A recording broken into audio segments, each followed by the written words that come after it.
Let's be serious, no one from Hollywood is ever going to hear this. But let's critique their big bad battles anyways. Hollywood, you need to make your battles smarter, not bigger, because this is getting silly. Now don't get me wrong, I like big battle. I was blown away by the Battle of Helm's Deep and the Two Towers. Zulu, great film. The Ride of the Rohirrim, the great charge into the Return of the King, still takes my breath away. Gong, the Battle of Wits. Gettysburg, 4-hour film on one battle, extremely well told. So these are movies with huge battles that are well done. But I've noticed over the years that Hollywood is taking the shortcut. As long as we have lots of stuff on screen, that's a substitute for epic. And the results are getting increasingly worse. In the interest of time, this video will break down 3 increasingly worse battles. The follow-up video will use as an example an older, more obscure film with a great battle that we can draw principles to apply to these large battles to recapture the spectacle. And I might throw in one more, a bit on space battles. Stay a while and listen. First film that drew my attention to battles that weren't so good, that were simply using big CGI armies as a stand-in for epic, was the Lion, the Witch, and the Wardrobe. They made the understandable move to make the battle a lot larger than in the book. In the book, 1 giant, 2 lions, and a dozen dogs turns the tide of battle. So I don't mind it getting bigger. It got, I'd say, too big based on you have 100 years of winter and suddenly immediately after there's tens of thousands of soldiers marching around. The logistics of that don't make sense. My big problem with the Narnia battle is just how uninteresting the terrain is. You likely came away from the film thinking it was quite an exciting battle because the director is very competent. He knows how to shoot his beats. You have the big lead up where everyone lines up in the battlefield and you have the slow charge, boom, boom, boom, boom, boom, boom, and everything suddenly speeds up and clashes. You have these great shots of the Minotaur jumping down. The director's competency covers over the boring nature of the battle itself. It's like shaky cam can compensate for a really poorly blocked fight scene, but even still, a whole film series can develop because people are starved for great action. John Wick. And so you don't need to do the shaky cam if you know how to block action scenes. Well, the same thing with the battle. You can apply the great director and use of camera to a clever battle, and it's that much better, that much more memorable. So it's an open terrain, and the armies just clash together in a giant brawl. You lose the cohesion of the army right away, and then the next phase of the battle is just retreating up into the hillside. And there's no use of battle lines being drawn or trying to flank moves and counter moves. Take a look at these pictures here. Where's the battle line? Just everyone's broken off into pairs to fight each other. This is a very common Hollywood problem with their big battles, is they don't recognize the utility of armies where you have a person fighting to your right and your left that prevents you from dying, from getting surrounded. And so there's so much more interesting stuff that you could be doing with this battle if you just had interesting terrain to fight over that you can have your commanders react to. Narnia just doesn't. It gets covered over a bit because it's exciting shots and cool griffin things flying around. But the battle itself is not good. But it's at least okay. The other films are so much worse. In Star Wars, we're always getting bigger and bigger ships. The sequels are no exception. The Star Destroyers in The Force Awakens are bigger than the original trilogy Star Destroyers. In The Last Jedi, Snoke's flagship, the Supremacy, is 3 times longer than Vader's flagship, the Executor. Okay. The problem is the fleets have gotten so large and the rebels' fleets are so small that the villains must be actively dumb just to keep the heroes alive. First, think in terms of setup. Giant supremacy, in and of itself, probably capable of taking anything that the rebels have. It's just that massive. But on top of that, you have this whole fleet of Star Destroyers, which do nothing for the entire film. They're indistinguishable from a matte painting background, which at the very end paints a very pretty picture when most of them, but not all of them, blow up. But other than that, they're background. Only the Supremacy is capable of pinging the rebels at long distance. The other Star Destroyers don't, hop ahead to the planet that the rebels are obviously heading towards because it's space and you can see from a long ways off what trajectory they're heading towards, and there's scanners. Return of the Jedi toys a bit with the rebels. The fleet holds back, but the Emperor has the excuse. One, he wants to show off the Death Star is fully operational. But in fact, the second motivation, and the main one, is this is all in service of corrupting Luke. And so seeing his friends get picked off one by this Death Star hopefully helps tip Luke over to the dark side. No such excuse exists in The Last Jedi. Hux says, and I quote, "What is the point of all of this? We can't blow up 3 tiny cruisers." In other words, Hux, if he could, would like to destroy the rebels now.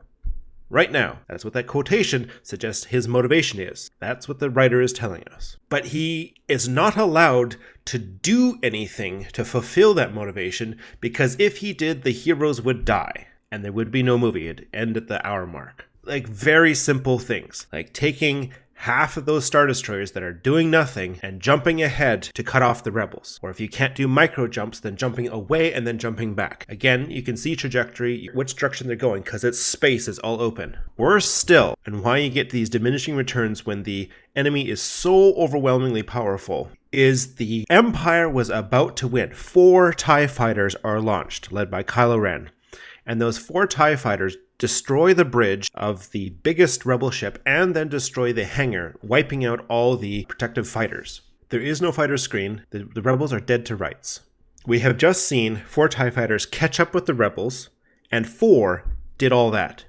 What could 400 TIE fighters do? I presume there's more than 4 TIE fighters somewhere in that giant fleet. I'd settle for 40 if we could cobble together 40 other TIE fighters. Based on what 4 have just done on our screen, what could 40 do? But instead, we get this cockamamie excuse, return to the fleet. We can't cover you at this distance. Why? Now this excuse is pants on head crazy. I will explain in another video. This is just getting too long. But the writer got himself into a corner where the only way for the heroes not to die is for the villains to just stop attacking. That's not epic, that's just silly. As bad as The Last Jedi is at managing the ships that it has on screen, Rise of Skywalker is just bonkers. First, in The Last Jedi, the rebels are absolutely crushed. Ignore the happy music. At the end, there's a tonal dissonance there. The rebellion consists of a freighter and a dozen rebels. Rian Johnson made the mistake of saying everybody heard the call to arms and they heard and nobody is answering.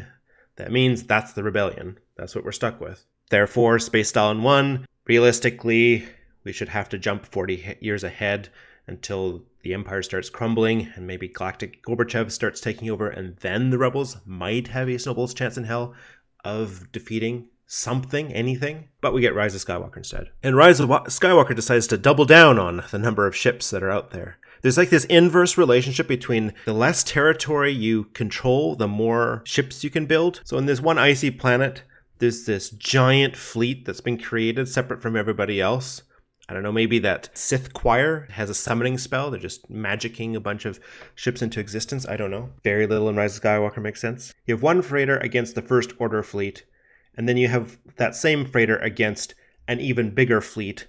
And just to make things worse, you thought 1 Death Star, 2 Death Stars, 3 Death Stars was bad. Let's just put the super laser on all the Star Destroyers, and now all the Star Destroyers can fly around the galaxy and blow up planets. How's that for stakes? The stakes have just gotten bigger, but it isn't more epic. It's just gotten more silly. Well, how in the world do you defeat this without waiting 100 years? You make the villain stupid. That's what you do. In the original trilogy, the Rebel Alliance kept on getting the jump on the Empire because of their spy network. So all happens off screen, but they're able to sneak plans out on the first Death Star. They manage to catch the Empire before they finish building the second one. So as big as the Empire was, they're often caught on the back foot. Rise of Skywalker realizes we've just made an invincible fleet. How do you make the invincible fleet vulnerable? Well, you make an announcement saying, "Hey Galaxy, I'm about to attack. My fleet isn't quite ready yet, but I thought you should know. My Star Destroyers are in an atmosphere where shields don't work."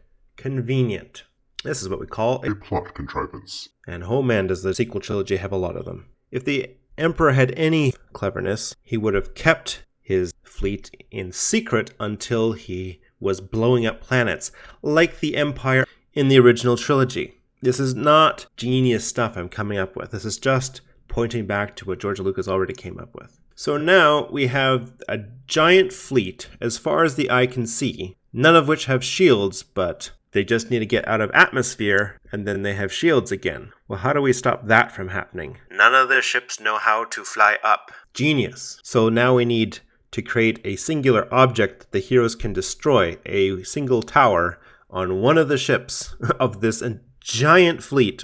That one ship has the tower that tells the fleet how to fly up. This is the diminishing returns of just copy-pasting a giant fleet to the point where the villains can't operate in any clever manner. Never mind clever. How about minimally competent?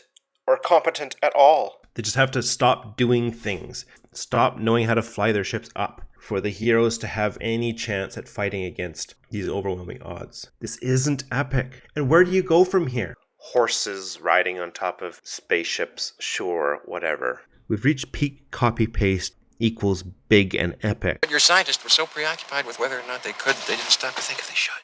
You already have these fleets that fill up the entire screen. You can't see further. You can't actually get bigger than this. You can't physically see it anymore.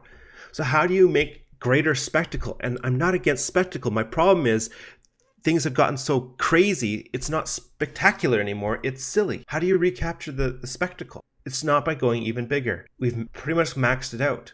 And you could tell that we've maxed it out because when the rebels appear with their own fleet, what is even going on? There's so much clutter. It's confusion on the screen. Again, following the same principle of inverse relationship, the rebels have even less territory to control. So of course they come up with the largest fleet because that makes sense. The entire galaxy wouldn't come to the beck and call of Leia after they had multiple victories in a row.